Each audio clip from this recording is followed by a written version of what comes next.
The ACC picks up 2 clutch road wins against the Big East. NC State beat UConn and Maryland over Temple. First, let's start with the Wolfpack's 10-7 win over UConn. Dorsey, how did you see this team improve versus last week's loss versus Tennessee? The biggest improvement I saw was defensively. They held UConn to only 239 yards total offense, which is a far cry from what Tennessee did to them last week. In particular, David Amerson has some redemption. Last week he was beaten twice against Tennessee for touchdowns. This week got another interception, which brings his career total to 14, as well as a pass breakup in the fourth quarter in UConn's final drive to secure a win. So hats off to David Amerson for getting back on track and getting that defense back on track for a victory. Perhaps the next step for NC State getting that offense going. It should be good. Maryland beats Temple. I gotta tell you, Riley, perhaps the most impressive performance of the day from true freshman quarterback Perry Hills. Without a doubt, in my mind. I mean, the young buck stepping up. It shows that he's got thick skin compared to what happened last week, only scoring 1 touchdown. He came in today, 190 yards, 2 touchdowns, 1 rushing on a botched play where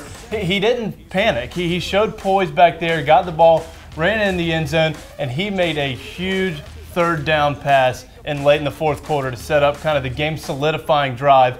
He was very impressive in my mind, making huge strides for that Maryland offense and that Maryland team. This is a big win for him. I'm sure Randy Edsall could not be happier. The Terps now 2-0. That's as many wins as they got all of last year. An interesting game next week for Randy Edsall. He goes against his old team, UConn. You're watching the ACC Digital Network, brought to you by Ruby Tuesday.